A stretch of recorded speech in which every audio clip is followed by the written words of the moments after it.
பரிசு பொருட்கள் கொடுக்குற விஷயங்கள்ல ரொம்ப காலமாகவே நடந்துகிட்டு இருக்கு. ஏதோ புதுசாலாம் நடக்கல.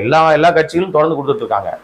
ஆனால் அவங்கெல்லாம் ஊழலை ஒழிக்க வந்தோம் நாங்கள்லாம் சொல்ல மாட்டாங்க. ஏன்னா அவங்க நிறைய அந்த மாதிரி சிக்கலில் மாட்டினவங்க தான்.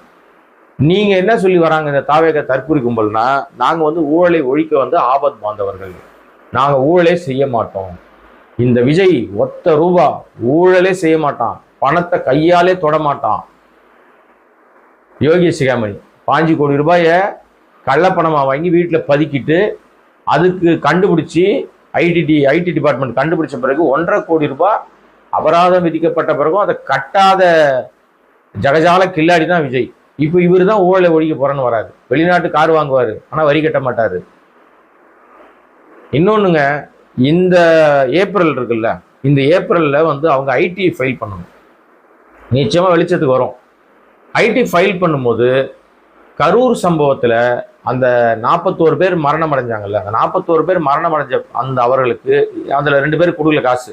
மீதி இருக்கிற 39 பேருக்கு 20 லட்ச ரூபாய் எந்த கணக்கிலிருந்து கொடுக்கப்படுது? ஆதரவு கொடுத்தாரா? ஏன்னா எல்லாரும் ஆதரவு கொடுத்தாருன்னு சொல்றாங்க. ஆதரவு எப்படி கொடுக்க முடியும்?